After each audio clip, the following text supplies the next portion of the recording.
America is be true to what you said on paper. I wish that I could freely. Well, good morning and welcome to At the Round Table with MAMLEO. There we go. That's it. I got it now. Now we're cooking with grease. Wall to wall, treetop tall. Oh, there we go. Again, good morning and welcome to At the Round Table with MAMLEO. I'm your host, Larry Ellison, in studio today. Yes, it's cold this morning. It's very cold this morning. But my brother from another, Dr. Bradley, is in there. He's dealing with some technical glitches over there. So yeah, you know how the devil is. But he's always active. Always got his hands. Well, we're about to talk about him. Yeah, see? Yeah. And he said it's too cold. He wants to heat it up. Exactly. We're gonna do something. He wants to heat it up. Glad to be here. Yeah, it's good to be here. I know Rhodes is under the weather this morning, so brother, hope you feel better. Give us a call in if you want to be part of the conversation. Absolutely. We want to thank our sponsor, Guarantee Rate Mortgage Company. For all your mortgage needs, give branch manager Cora Holbrook a call at area code 781-342-0252. Guarantee Mortgage is located at 75 State Street in downtown Boston, Mass. Guarantee Rate Mortgage Company, guaranteed to exceed your expectations. So, good morning, Pastor Hobbs. How are you, sir? By the grace of God, I'm well. Thank you for asking. So, I got you this morning. He usually throws it to me, right? Exactly. And right back at you, brother. Hey, if you wouldn't mind, sir.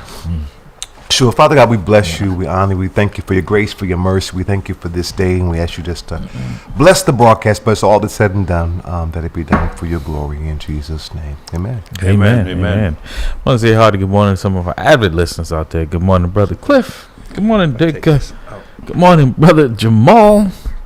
Good morning, Brother Harry Scales and Mrs. Scales. Harry, thank you for that information. We're going to talk about Mr. Trump and his granddaddy a little bit this morning as well. Folks, the truth always comes seeping out somehow. So we're gonna get into that as well, and we're gonna check the weather forecast, Dr. Bradley. We're gonna check on our. If it's cold as it is over here, I want to know what it feels like.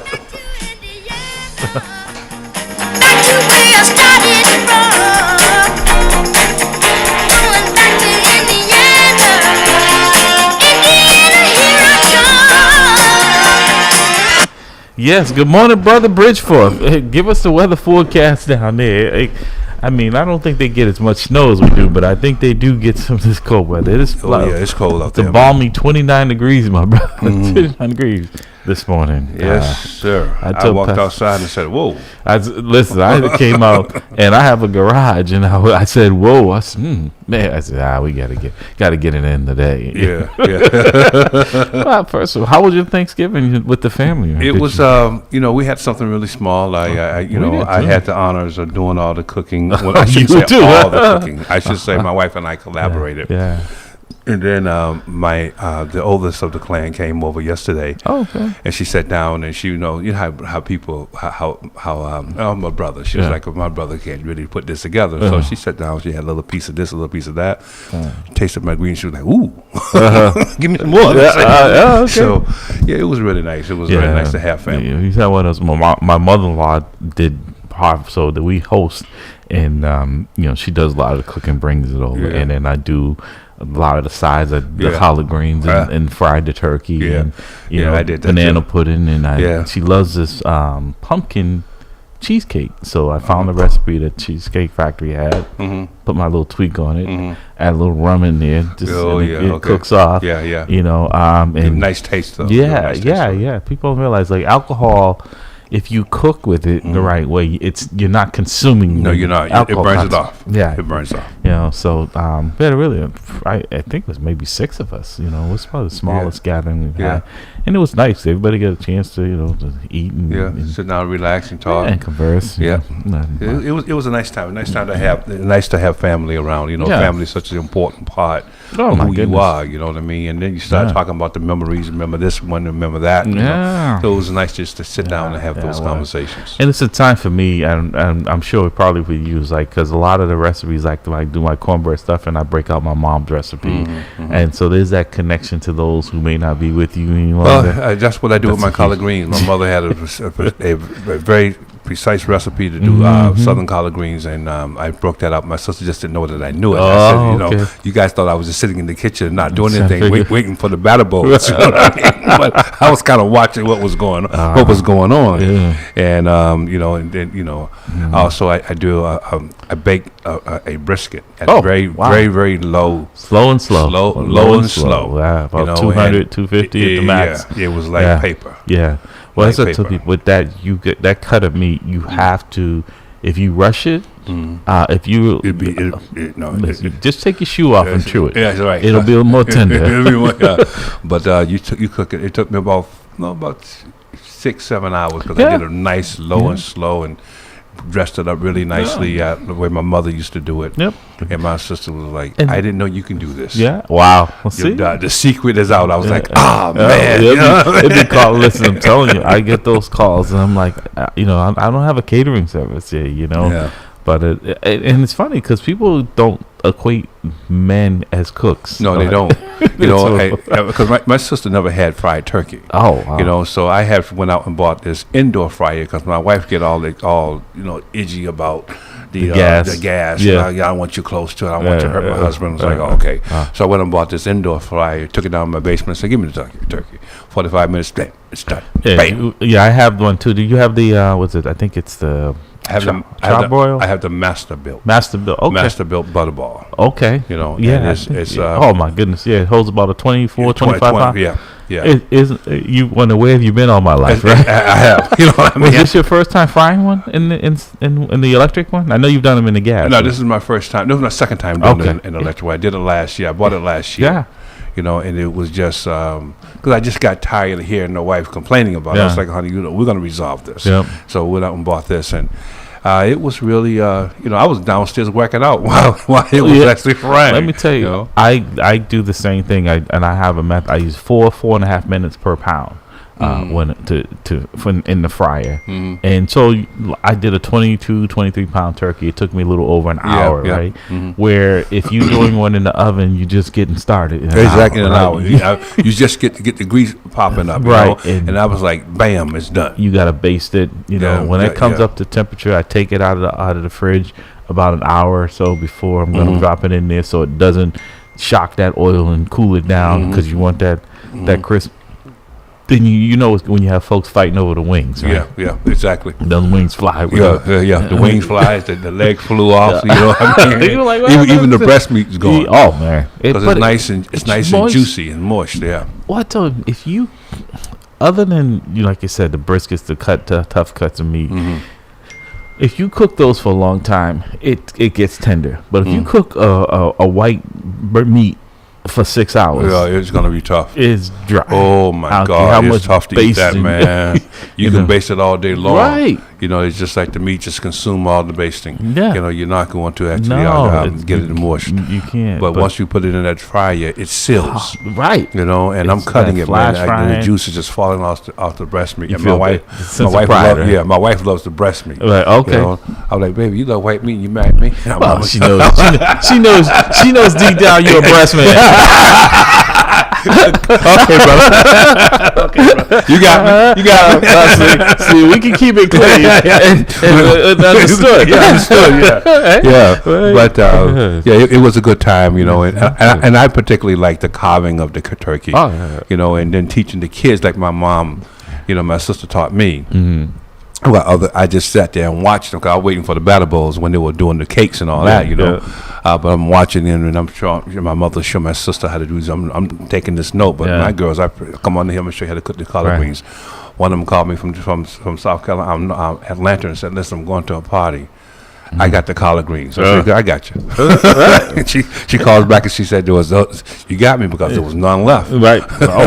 Listen, I know it's a good feeling, and you probably the same way. Like, it's only certain places I can get my collard greens. Well, I don't know where my wife. My wife gets the collard greens. She buy them. I have no idea where she buy them. I'm like, you buy them, I cook them. Yeah, and get to inspect them. But it definitely, you're right, a labor of love. But now I've how do you clean your greens? You clean them with salt or vinegar? No, I clean them with salt, and I kosher salt. because it's a more abrasive. Yeah. So if there's any dirt in there when I'm switching, and I'll wash them at least 3 times. Yeah. Sometimes, that's why I said I like to go to the same place, because their volume of greens coming in and out, their vegetables, they don't stay long. So they haven't been sitting there, they're not wilted, and they're pretty fresh. You know, like you go in some stores and they look like they should be in the trash, let alone they're trying to sell them, but they don't move. So I do them both ways. I can clean them with salt, and sometimes if I don't have enough salt, I do it with vinegar. But I clean them until the water is clear. There you go. Once the water is clear, I know I got what I need. All that sand at the bottom, you'd be chewing it. You'd be chewing it. And you shouldn't be. You'd be the bottom of your right, gut. Right. And you shouldn't be having a crunch other than when you're eating them. Yeah. They should be tender, but that crunch is usually that grit, that sand. Yeah, that's the grit. They grow in the ground. Yeah, you got to do it, man. So But it's nice to know that I remember those recipes from Thanksgivings long ago. And my daughters now love cooking there with me, so they like that. You've had my banana split pie before. Oh yeah, I have. That's one of their favorites for the holidays, and all year long. If I would do it every day, but those are the memories. You're building memories with them, man. Yes, when they get to be women, they're gonna say, "Well, I remember Dad doing this way," and I'm telling you, I'm at that point now where my daughter would call me and say, "Well, I did this and I did that," and I was like, "Okay, I hear you." Yeah, so if you had any traditions, any recipes you want to share with us this morning, give us a call, 617-282-0685. How was your vacation? We're going to gradually get back into the politics and the meat, but we're a little lighthearted in the first few moments here. Now, I'll tell you what, I also I've upgraded, Dr. Bradley. I now have an electric carving knife. Oh, you got to have that, bro. Oh, so you use it too? Okay, yeah, okay. I thought I was violating the code. No, I have a cordless one. Yes. Yeah, I have a cordless one. Yeah, I have two. The cordless. I just upgraded to the cordless. Yeah. So my wife had when we had the turkey, and she was. I said, baby, you got to have a cordless. You got an electric knife. You can't just be sawing. No. And it's cussing nice. Oh my gosh, you could make life easy. Absolutely. Now the other one I do sometimes, and we're gonna grab this call, is I do use my infrared fryer. Oh yeah, the weedless one. Yeah, I use that. I got that one from you, the Chavo. Yeah, I do use that. I use that whenever I get the bride to kind of relax. Right. She wanted me to take the fry out in the woods. I'm like, baby, if I take out in the woods, I'm gonna start a wilderness fire or something. You can't do that. The only time I use the infrared, Doc, is the summertime, because what I found when I used to use with the oil is that if it's cold like a day like today, it's hard to control it, because that metal, unless you can't do it inside. The closest you can get is the garage, but then you got to have the door open. So it really defeats the whole purpose, right? It's a longer cook. Yes, it's a much longer cook. It is. And you might as well just put it inside of the stove. Yeah, you know what I mean. But I use that in the summertime. It's got to be, the temperature got to be right. Exactly. That's good for a place like California or Mexico, one of those areas where it's nice and warm all the time. But I swear my electric fryer. Listen, man. I haven't taken the gas one out, and I don't since I've had mine. I've had the Butterball Master, the extended one, the big one holds up to 22, 24, 23 pounds. And man, you put that in there, and like you say, you go and do whatever it is you gotta do. I mean, they have the Master Built, and they have the Master Built by Butterball. Yeah. That's the bigger one that holds the Master Built holds 20 pounds maximum. The one by Butterball is actually 24. Yeah, that's XL, but it's not much difference. So you could probably squeeze the same one in there. Exactly. Trust me. Good morning, caller. Welcome to the round table.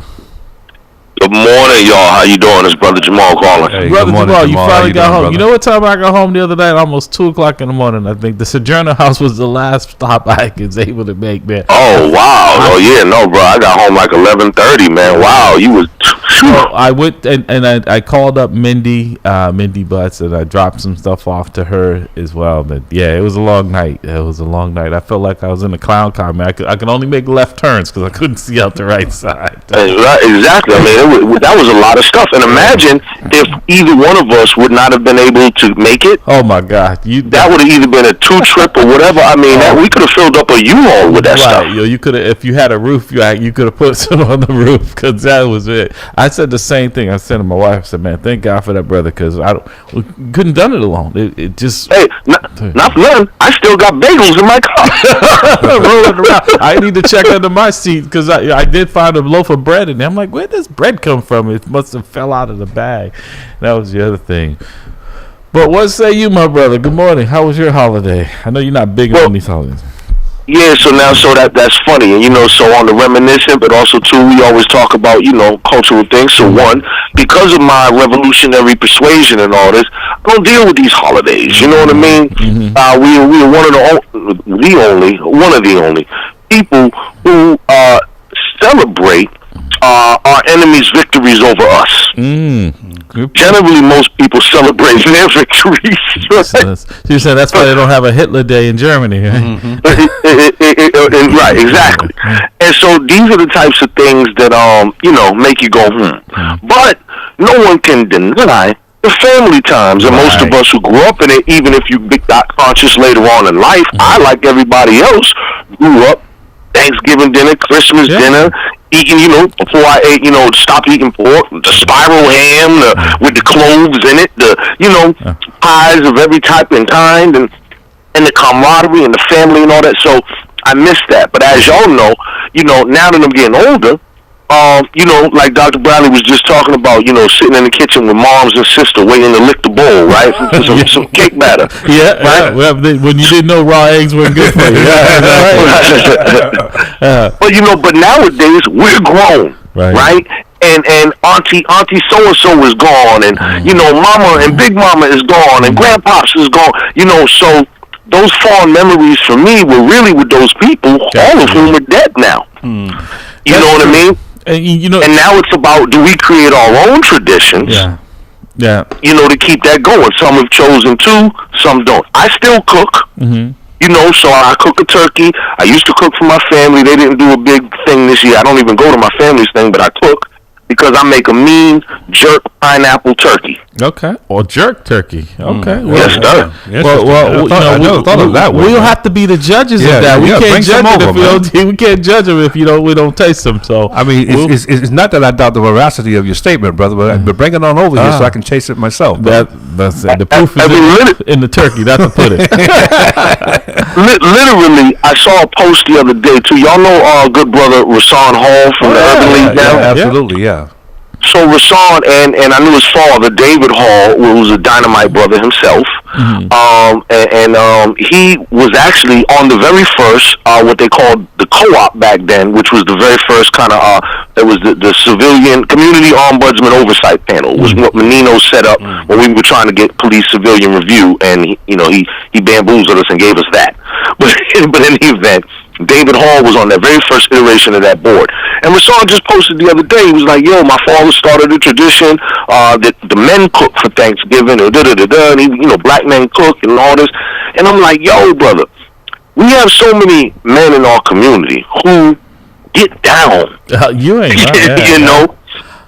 I'm thinking maybe, I don't think Pastor Wall's church might have a kitchen. I know Groover's does. But we should think about sometimes getting some of us together, almost have it like a little competition or whatever, but do black men cook? Oh yeah, and we all cook and give it to the community. Right. Yeah, exactly. A little fundraiser, people can buy the dinners. That's a great idea. I think MAMLEO got a kitchen. We do, but we don't have a small stove. Yeah, so we'll have an industrial stove. But there are places like even I think the city has a place over there in Jamaica Plain where they have it's a commercial kitchen that's available for things like that, or they allow people who are trying to run a little small nonprofit or whatever to cook out of there. That sounds like a good idea, but I definitely think we would definitely we would need the space to do it. You're right, because I mean, you talking about the cooking? That's pretty much every day in my house. I'm the cook because I grew up around cooks. My grandmother, my mom. I was the youngest, so my mom I was tethered to her apron string because she wasn't letting me go too far. You know, with me. My mother and sister, I was around them watching them cook. Yeah, you know what to do. Yeah. And you see that stereotype too, because and this is for a lot of our younger black men who didn't learn. We talk a lot of time about how they took civics out of schools. You know what else they took out of school? Home economics. Yeah. Right. Yeah. So now a lot of these kids ain't getting the basics of how to live in a household. Kids who don't know how to do laundry, iron pants, wash dishes, cook, basic stuff of life. And everybody ain't gonna be a chef. We get it. No, but you need to know how to boil water and fry an egg. Well, exactly. You know what I mean? Make toast. The basics, because one thing my grandmother said to me, when I was younger, and I didn't understand it when she was in there cooking, she said to me, son, you're never going to let a woman hold you hostage for a meal. And I didn't. There you go. I didn't understand. I'm like, what does that mean? But as I got home, I realized that because they did it with such ease, right? That food was always on the table. I didn't really appreciate what went in. Exactly. It's the same thing in reverse that I told my daughter when I showed her how to change a tire or banging a nail or screw a screw. Because I was like, sweetheart, I don't want you to be dependent on no man, be this little helpless damsel in distress. Forget that. Right. Because some people will exploit what they feel is your weakness, right? Absolutely. And to your point, that's why we have such in some ways, not all, but these health issues, because it's a lot of it is pertaining to our diet. If you're eating at McDonald's, like there wasn't McDonald's on the corner growing up, and I think the closest one when I was growing up was American Legion Highway. It's still there, but that was like the only other than downtown places. Like they weren't in the community, so.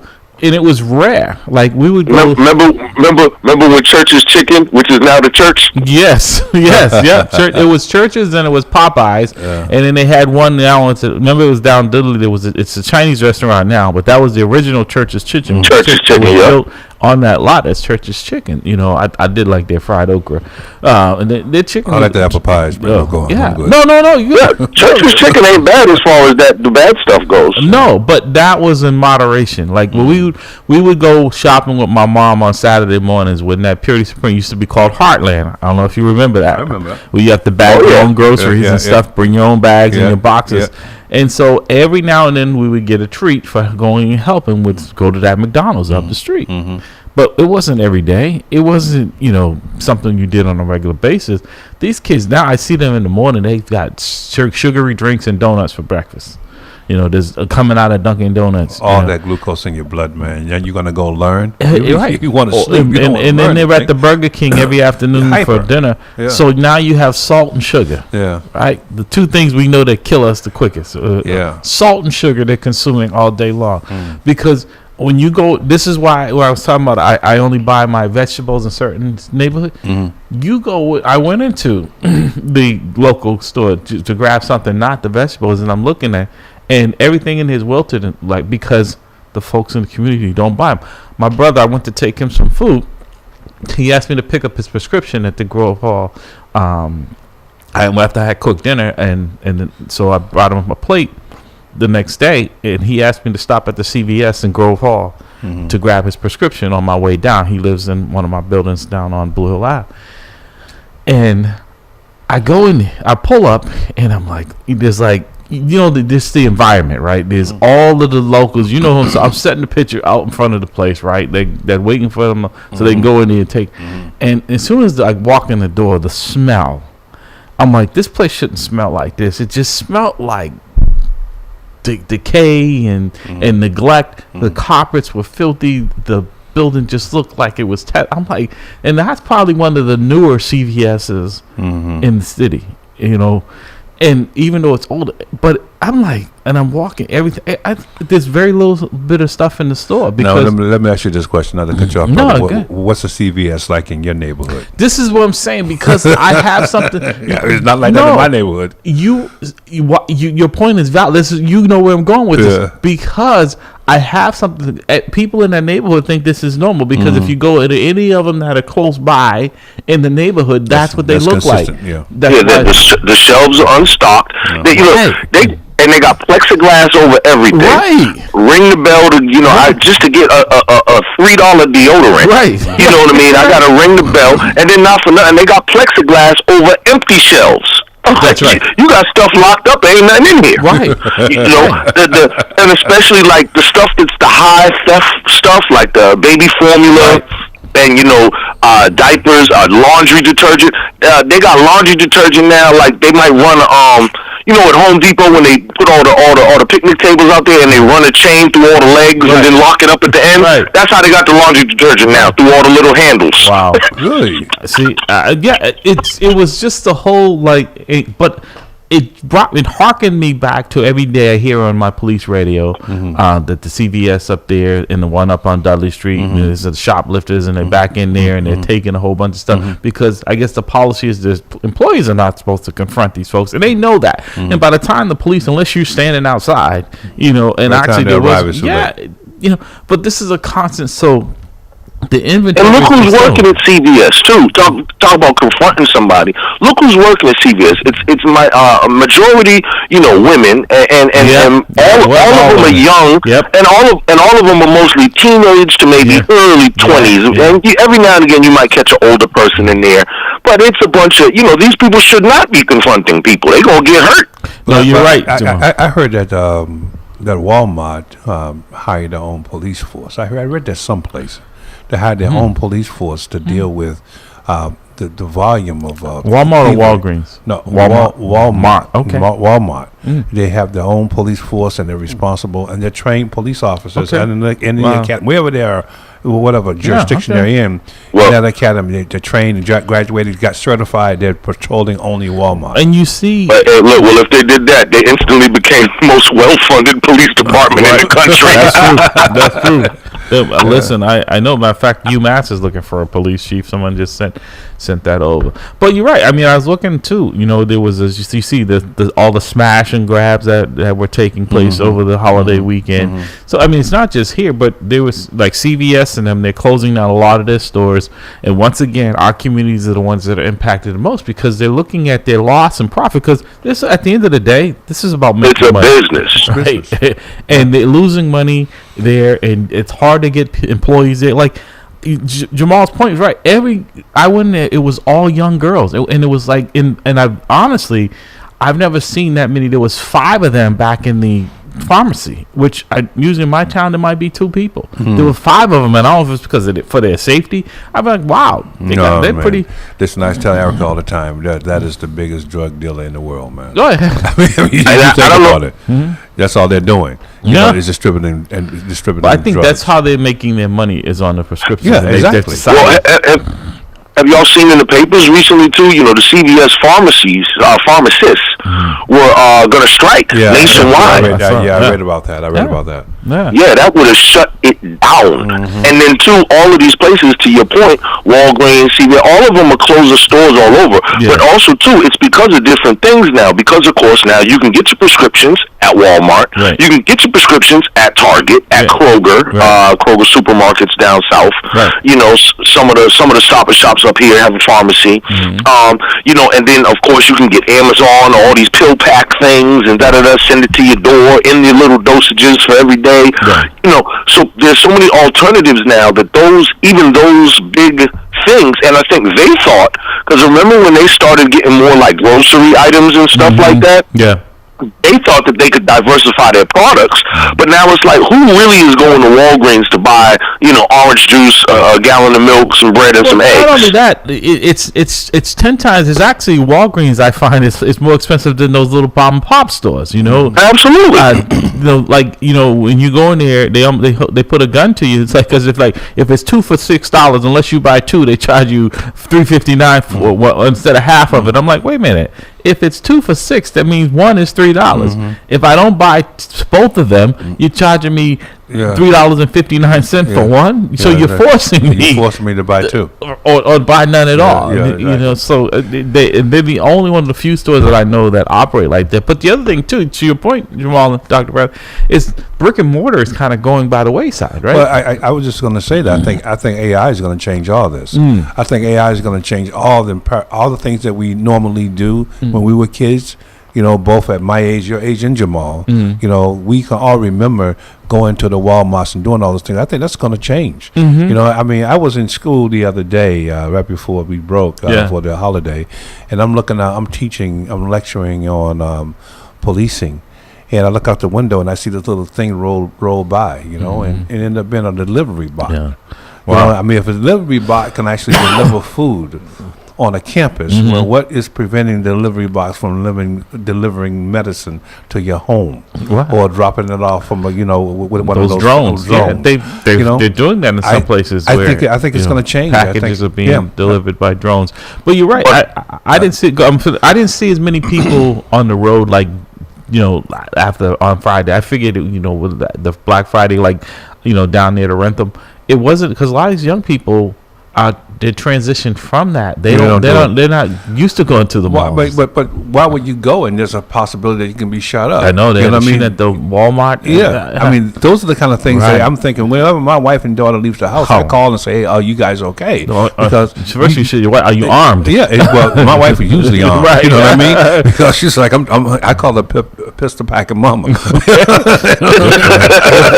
She ain't young. Yeah. You know what I mean? She's like, "Oh no, I'm not going out there without mine. You better get your license renewed." I was like, eventually I will. Yeah. But my point here is that it's all going to shift, and businesses. Look at San Francisco. Right. Things are shutting down, because of this of this spike in thievery, or spike in running, grabbing, dashing. They was like, we don't need to do that. That's the old way of actually getting your resources. Right. Now we can just deliver it to you from a drone or a bot. Well, I equate it to Jamal. I'm gonna let you jump in here. I equate it to when I remember I told the story several times on the air when I got my Nextel phone from work way back in the 1800s, right? And I asked the gentleman what Nextel stood for, and he said next telephone. I'm like, what are you talking about? He says, in the future, people will not have house phones. I'm like, dude, you done lost your mind. People are not going to give up their house phones. It's just been tradition for years, right? When we bought our house, the new house that we're in, I'm like, where's the jacks? He said, we don't put jacks in the house anymore. Nobody has a house phone. Yeah. And it really hit because the house I had built prior to that, phones were still part of the landscape. And so I had jacks, but you cannot find a new construction that has a jack in there. We very rarely find landlines. Like my mom, we had one in the house. We had one put in because that's what she was used to before she passed.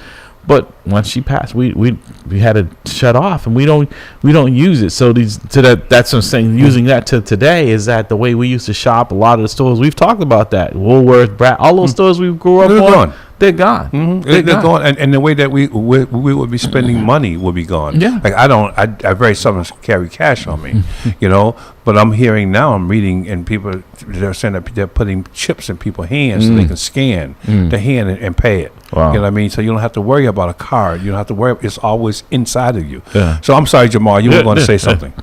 So as a people, we always, we get the worst of things, you know what I mean? Obviously, there are some of us, the gazillionaires and whatnot who avoid that, but the masses of us.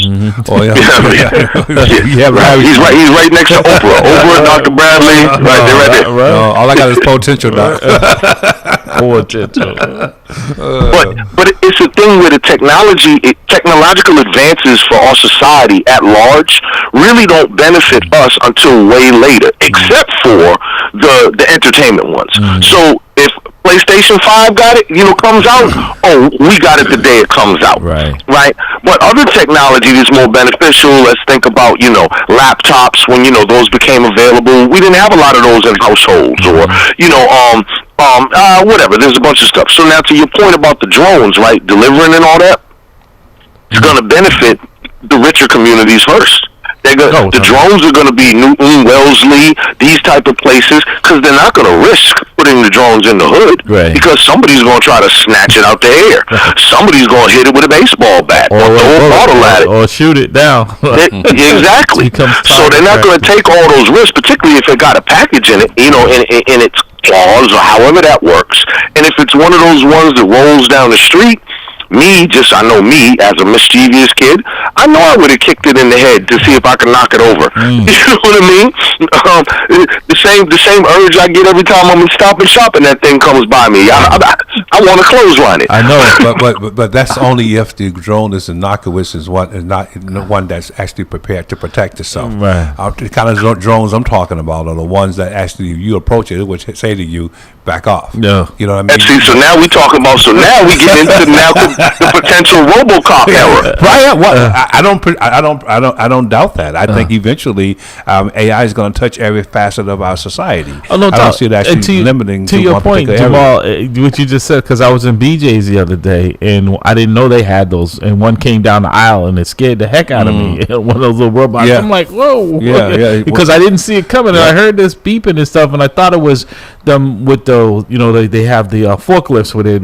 I thought that's what I was hearing, and then this thing comes out of nowhere. I'm like, whoa, they got them in here now. I've seen them in Stop and Shop, and this was a shorter one because the Stop and Shop ones are a little taller, so they don't catch you off guard because you can see them when you turn. I mean, and what they're trying to do is that they're gradually getting you comfortable with it because they're trying to normalize. They're trying to normalize it. Yeah. So they're not actually, building them so they look like you and I, right, or Jamal or Pastor Hobbs. They're building them so they're something like little square things or rectangular things that are rolling around. Now you're used to it. The next thing you know, you get something that looks like a human being. You know what I mean? That has the function. They actually have a Hobbs model in production, but they canceled it because the wardrobe budget was too expensive. He's sitting there laughing. The bot was asking for a certain type of shoes. Exactly. And they said that would bust the budget. Right. So we have to cancel this guy.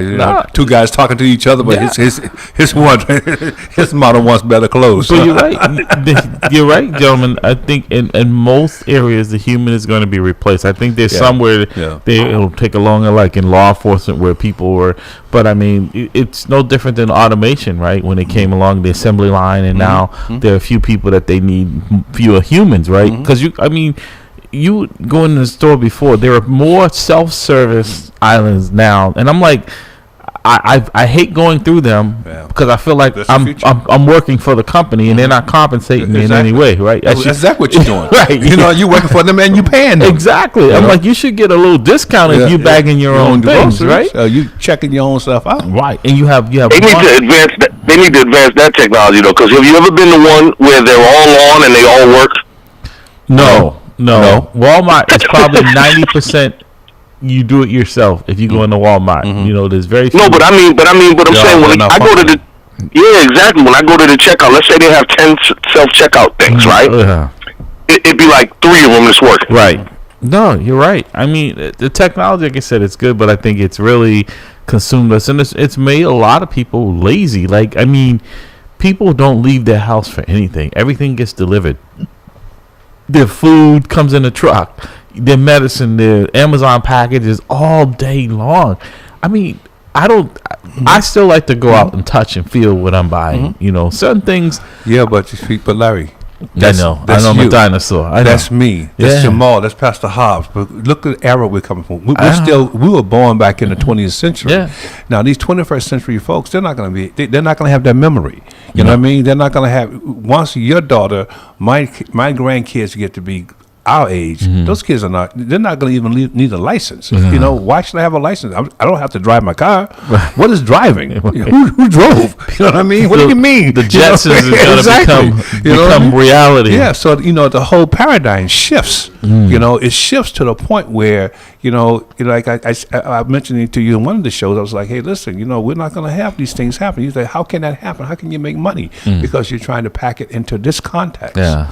It's going to be entirely different. Well, I guess it's kind of like when you're talking about money, it's like the Bitcoin, right? I still don't understand that. Maybe you guys, I know you guys are more intelligent. I don't get that concept, and it kind of scares me. I'm like, this is not recognized. It's a hustle.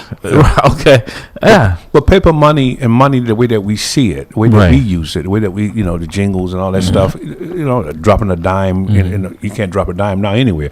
But my point is that it's just not going to be in existence. You're not going to use it as, circulating through society the way it does now. It's going to be implanted in the baby, in the child, when the child is born. That's your phone scary. number, your social security, all the numbers are going to be with you for all your life. That's scary. Jamal, good morning, caller. Welcome to the round table. Good morning, gentlemen. It's Rhodes calling. How are you? Rhodes Scholar. That's our Rhodes Scholar. Hey, man. I hope you feel better, Doc. Happy Thanksgiving. Yeah, thank you. Thank you. But I definitely like to mention the fact that the self-checkout lanes, corporations are phasing those out because they've discovered, and they don't want to advertise this, that people are actually stealing it. They pretend that they're scanning it and not scanning, and then they just walk off with a receipt, and half the stuff is not on there.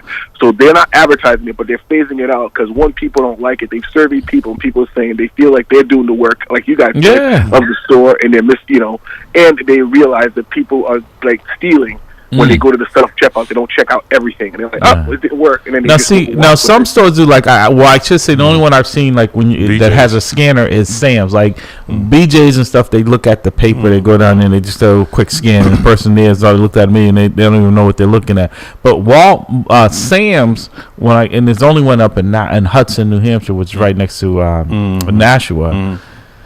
When you go through there, they have a hand scanner, and it beeps on everything. They'll check maybe 10 out of your 12 items to see if it's not on. Well, I shop at BJ's for my monthly stuff, and I had that situation that Rose mentioned, and I checked it out, and I forgot really to check one of the items, and I walked, and she checked it, and she okayed it, and I count my items, and I count my list. I was like, I have 8 things on the list, but I got 10 things in the cart. So I went back and I said to her, I think you missed something. I think I missed something. And she was like, sir, all people are not just honest. I was like, I understand that, but I just feel uncomfortable with it. Right. But the point is that he has a very valid point. And I can see that organization will actually, if they're losing money, they're going to correct it. But I think what's going to happen is that they're going to come up with a device where that they can actually check to make sure that you check everything that you should have checked out. If you walk out and the barcode hasn't been scanned, it's too much money. Right. Because think about it this way: they're saving too much money. Right. That machine doesn't get sick. Right. That machine doesn't have to go on vacation. Right. That machine is not complaining about a coffee break. Right. All those things that are consistent with the human being, leave, none of that is there. So it becomes a profit just to have it because you're paying, and you don't have to pay taxes on the insurance on that employment. Right. So you have to look at all that money that's saving. To that point, what you just brought up, and I'll let you, Jamal, how is the government? Because that's the other thing too, is that even that person that's paying, making $15 an hour is paying into the system Social Security. Those robots are not. Those automated systems are not. Brother, Sam gonna get his money though.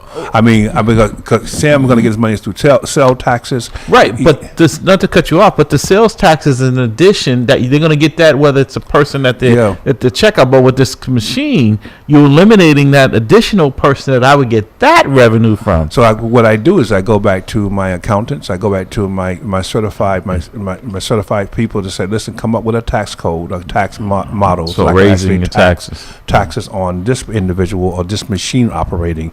You save taxes in some areas. Okay. But Sam is always going to be able to sustain itself. But what I'm saying to you is that the whole model is going to change. We have to step back and look at it from afar and just look at it as, okay, what can they do differently?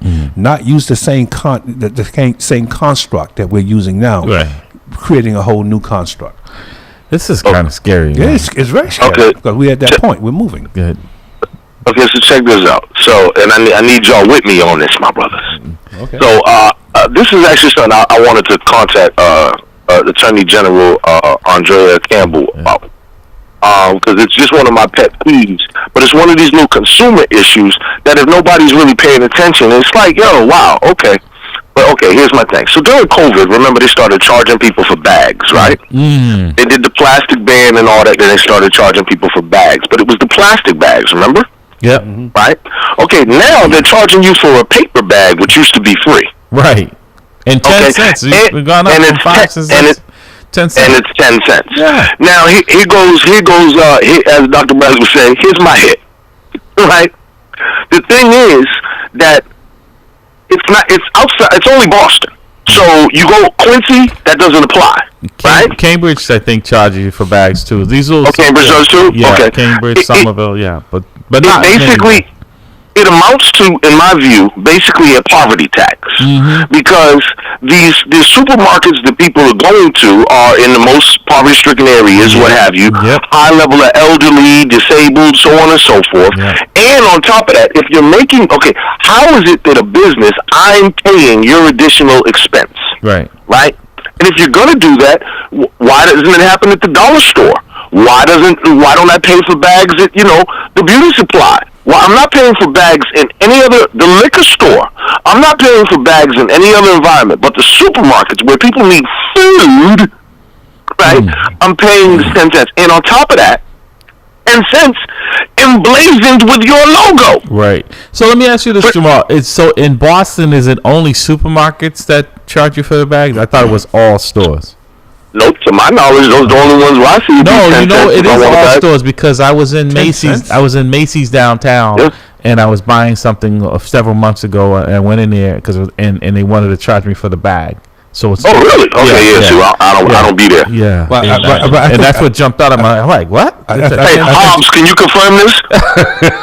I think Jamal has a point, though. You know what I mean? And the point, what really struck out at me when he spoke about this was, it's emblazoned with your logo. Why am I paying you to advertise for you? Right. That's exactly. Give me a plate. You should be paying me. You should be paying me. No, that's like when I buy a car, I tell them to take that plate off. Anything that has their name on it, unless you're going to pay me, I'm not advertising for you. Because now, too, for 10 cents, I now have an item that really, well, first of all, that flimsy is all that, So I don't even know who put them little joke of a handle. They just put it there for a joke on the other side, But with that, I can't even have an amount of reusability, because even if I could get another use out of it, and I want to use it, once again, it's emblazoned with your logo.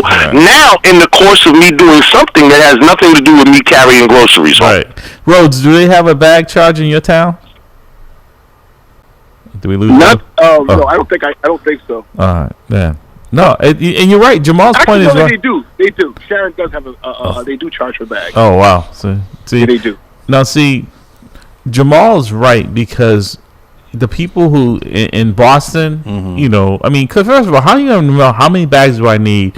And if I don't have a car, I'm walking around with bags tucked under my shoulder or whatever. Even if I do have a car, do I want to be having a trunk full of bags, trying to figure out whether if I go in the store, do I need 5 bags today or 6 bags? Well, it's funny how you mentioned that, but like in Sharon, people literally have like bags that look like the size of a wallet, and then like all of a sudden they can open it and it's like it's a regular grocery bag. Wow. So, I couldn't. So what did they use? Forgive me, I'm not familiar with. It's a nylon mesh. Okay. So it's like. And it's water resistant, but it's definitely durable. But also, even like those bags are reusable bags. They're saying that those are more hazardous because they more bacteria as well. If you put when I get meats, I put them inside the plastic bag, and I even double that bag, and I don't put them in the same bag with my other food. Even like them young kids, they just throw. No, you don't do that. No. That all these frozen. That's why I put it on the belt a certain way so that it goes in the bag in case you don't understand the proper etiquette for putting meats and stuff, because that juice sliding in there. But these bags, as you guys are saying, they're as flimsy as can be. You can barely get out. If you got to buy the handle, you're not gonna make it to your car. But my question is, what is the justification for doing this? What are they using as a rationale? It's just like they snuck in that each city and town now has a 0.00% or something. So on top of the state sales tax, there's also in the meals tax now. There's an additional. So your city, so it comes to 6.25%. So it rounds out to 7%. So that additional percentage every time you buy a meal goes to the city. So it's an extra tax. It is. And it's the same thing with you when you buy anything with a deposit on it. If you don't take that can back, the state gets to keep that money. Oh God! on your return. It doesn't. The store doesn't get it. They have to send it. Just like right now, that massfindmoney.com, they have over $3 billion of people don't even know of money that's sitting there that they're collecting interest on. Yeah. You called me and told me about me, and I actually requested my money, man. I never heard from no Joe. You got to follow up on. Like I said, I was like, they pretend they want to give it back to you. I mean, but you're making interest off that, man. They pretend they want to give it back to you. I'm gonna come back and say I want my interest. Gentlemen, stand by. We got another call. Good morning, caller. Seems to be interesting people this morning. Good morning. Welcome to the roundtable. Good morning. I just want to correct you, Larry. The current state tax is 6.25%. Huh? Correct. Yep. And then there's an additional here's for meals. Meals, right? Exactly. 7%. Right. So it rounds it up to 7%. So and your city and town is getting that additional meals tax. They were able to put that on several years ago. So people think they're paying 6 1/4. And actually, it was shocking as we were right at 5 1/4, and then we're at the 6 1/4% and rounded off. So you're paying 7% tax on meals in the state. No matter where you live, your city is sneaking that additional amount of money in there on you. So, and to Jamal's point, I go back to it. It's on the folks who can ill afford it, because I bet there are more people in Boston in the poor neighborhoods who eat out at McDonald's and all those places. In the suburbs, folks cook. So they're not. They may eat out on Friday or Saturday, but they're not eating out every day. So that 7% starts to add up. Mm-hmm. Yeah, it starts to add up and take a chunk. You go to Burger King, because like every day, those kids are up there hanging out, mischief most of the time, but they're at the McDonald's on Warren Street, and that's not healthy, first of all, and they're paying for that, Yeah. Affluent neighborhoods are driven by property taxes. You ain't lying. Impoverished neighborhoods are driven by poverty taxes, which is all that other stuff. Yeah. You know what I mean? Look, there's a tax on cigarettes. Well, it used to be, but now you can get them down Dudley, no tax. Oh, here we go. Phones are going to ring. I'm glad the lines are tied up. but literally, the tax and all that little stamp on there.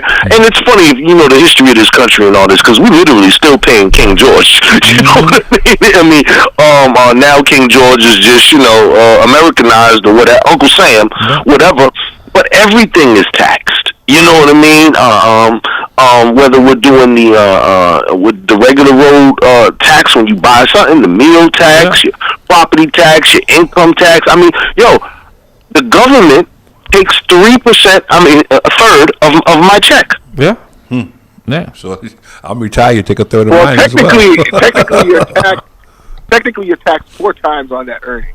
Not only are you paying income tax, but using the money, sales tax. Anytime you use the money, and if you decide to save the money, you pay taxes on that. Okay. And then if I want to pull it out, exactly. If you invest it and you pull it out, it's called capital gains tax. But whether you're earning it, saving it, spending it, or investing it, you get taxed on it. Mm-hmm.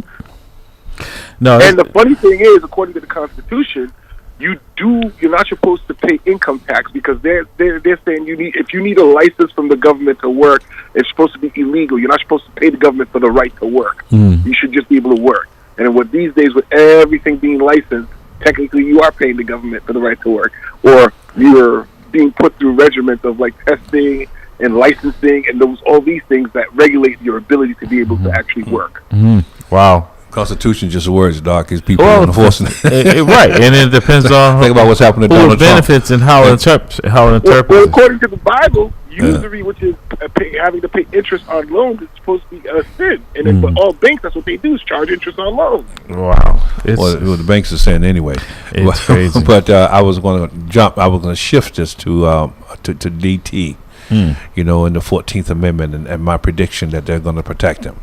But we're getting ready to close down for this section. And listen, folks, can we talk about that next? Well, that's what we're going to say. You want to stay tuned for the next one. The generation, grandfather Frederick Trump, the founder of the family fortune. Pimping ain't easy. It ain't easy, dog. Pimping ain't easy. Frederick Trump, the grandfather. You all want to stay tuned for this, but we'll be expecting Pastor Dan in the next segment. You want to find out how the Trumps really made their fortune. Yeah, exactly. I am anticipating a call from Pastor Dan. Listen, and I hope y'all gonna start with what their real name was when it began, right? Because they changed it to Trump. No, what was the real name? What was the real name? It was like Trump. They Americanized their names. TRUMPH. Yeah. One of my avid listeners just sent me or F. Yeah, with F. TRUMPF. Yep. Yeah. Trump. He's German. Yeah. Yes. German. Yeah. Wow. We're going to get into this. So, folks, stand by. Give us a call back. Thank you, gentlemen. Appreciate it. This has been very enlightening, very eye-opening, and in a lot of ways, very scary that this is the era that we're in. Well, we got something coming up, man, because I think Trump is going to be a problem. Yes, exactly. A big problem. All right, gentlemen, stand by. Like I said, give us a call back. Thank you, Dick. Appreciate you for that. Letting us know I'm paying more taxes now. How disappointing. 4 taxes. More taxes and 4 taxes. Rhodes, stand by, sir. We're going to clear the line so folks can give us a call. I'll call back. Okay. All right. Thank you, gentlemen. Wow. So how's we? Are we good? We can pave the way for the next section. Yeah. So my prediction was that they were going to protect Trump. Mm-hmm. That they were going, because when you read the 14th Amendment, Clause 3, Section 3, it basically makes it very clear that if you have engaged in an insurrection, you should not be the president. Right. Now you have this particular, I think it's Wisconsin, maybe Colorado. Judge just said that it doesn't apply to the president, it doesn't apply to the vice president, but there's and the first couple of sentences she's correct. It says elector or vice president, right.